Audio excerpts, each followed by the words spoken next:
Okay, isang mapagpalang araw mga kateknisyan, mga ka-DIY, mga ka-master. Meron po tayo ditong repair na washing machine. Ito po ay single. So, Panasonic po ang kanyang brand nito. Ayan po ang kanyang model. 6.8 kilo. Tapos, so, sige, testing natin ito para malaman natin kung anong issue nito.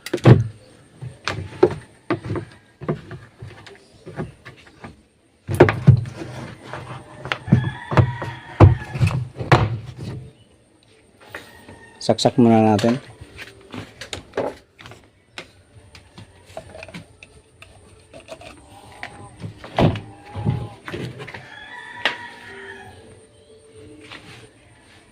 On natin yung kanyang timer.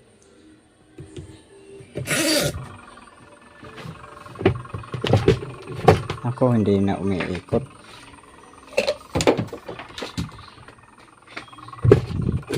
Stuck up na.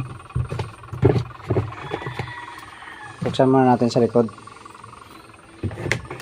Sige, samahan nyo po ako. Sabi kasi ng may-ari nito mahina daw ito umikot. So matagal nang na-stuck. Ayun, matigas na.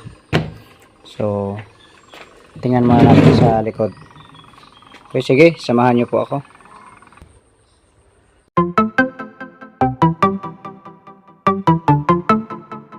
Ito, nabuksan na natin. So saan ba ang nag-stuck up dito? Parang motor yung nag-stuck up. Motor nga yung nag-stuck up. Ba. Ito malambot na ito Yan, gumagalaw. Ito yung paikutin natin. So alug-alugin ko muna ito. Bali baka kaya pa. Okay, ito malambot na siya. So pinukpok lang natin ng martilyo para kasi bago pala unang problema nito ay mahina ang ikot, tapos na-stuck na at naabutan ng baha, kaya ito medyo tumigas yung kanyang bushing. So bali testing natin ulit ito kung malakas ba o mahina.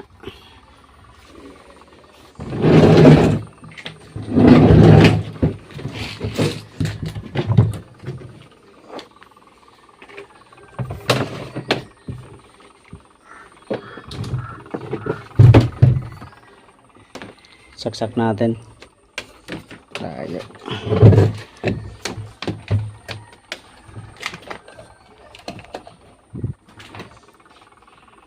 Yan, wala na. Resin.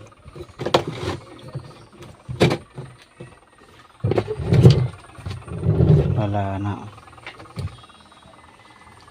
Wala nang ikot. Alamang motor ang ano nito.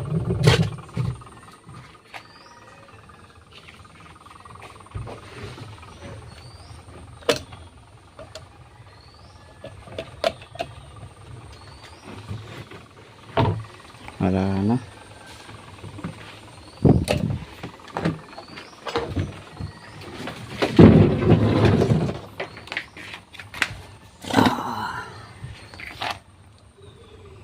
Check natin ang connection dito.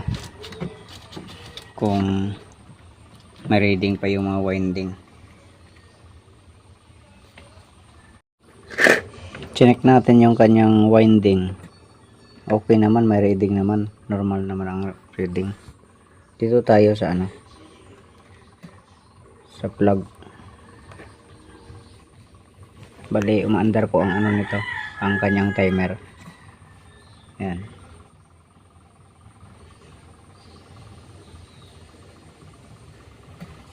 May reading naman. Kaya saksak natin ulit.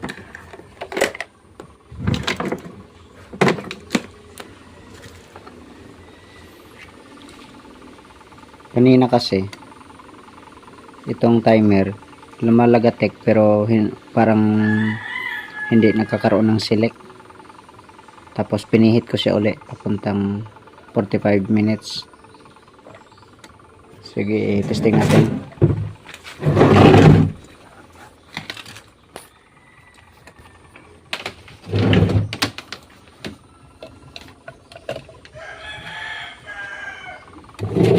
Ayun, umikot. Pigilan natin. Ayun, mahina ang ikot.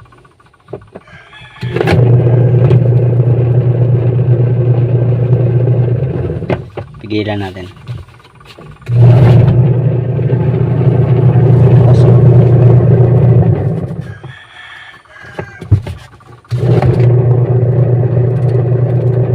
Tapos naman.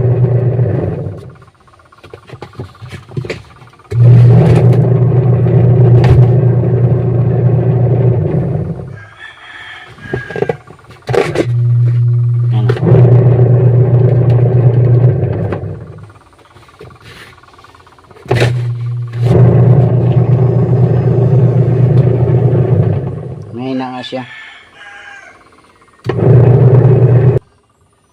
Subukan nating palitan ng kapasitor. Ito bale ang kanyang UF ay 7.4.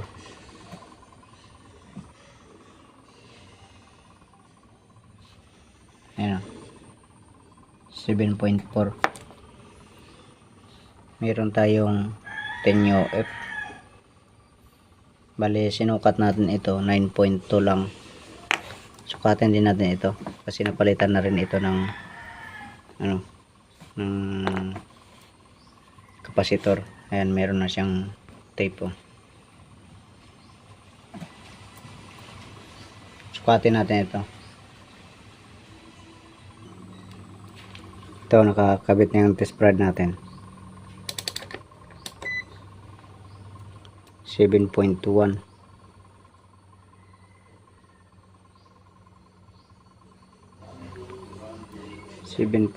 siya. So hindi natin sure ito kung sakto itong pinalit na kapasitor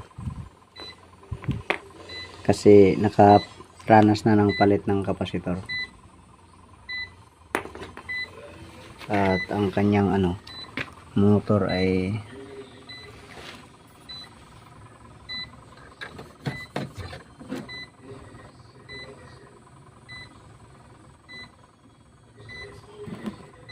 yan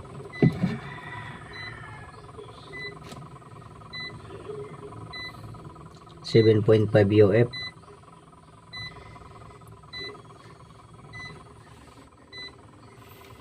So dapat makargahan talaga natin ito. Kargahan natin ang load kung malakas pa nga ba siya. Kailangan nating may actual malagyan ng load. Kasi parang 7.1 ang kapasitor. Dapat malakas pa to eh. Sige, bale lagyan natin ito ng load. Okay, ito. Ayan. So mukhang okay naman siya.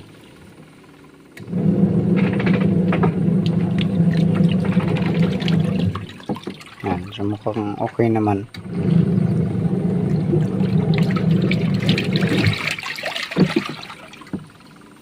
Pero testing pa rin natin yung bagong kapasitor para mas makita natin kung anong resulta.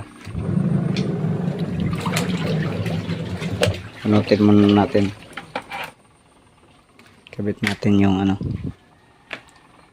itong isa. Ito, nakabit na. Saksak natin.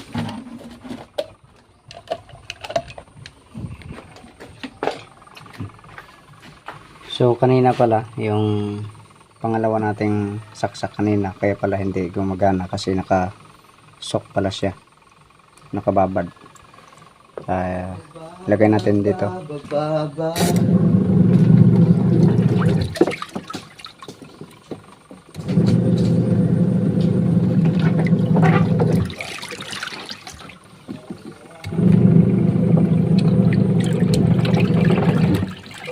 So halos parehas lang.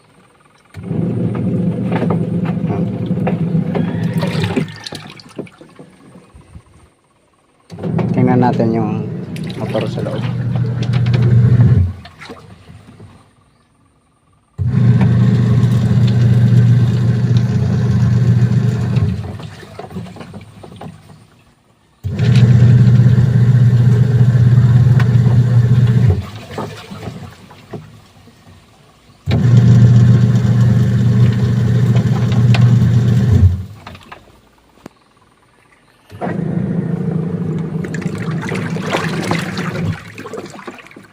So parehas lang siya, parehas lang. Punutin natin. Bale, ano lang talaga to. Okay pa itong kapasitor niya. Ito, ibalik na natin ito. So ang naging problema lang talaga, nag-stack up yung motor.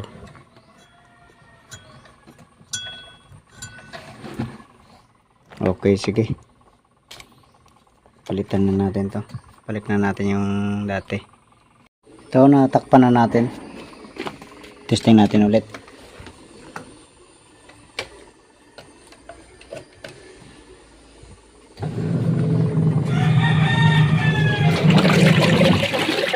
Masagaan naman siya.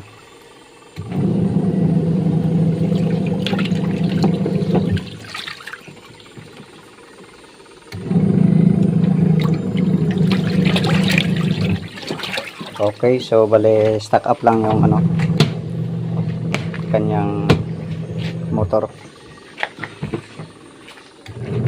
Okay, sige, hanggang dito na lang video natin. God bless po sa inyong lahat.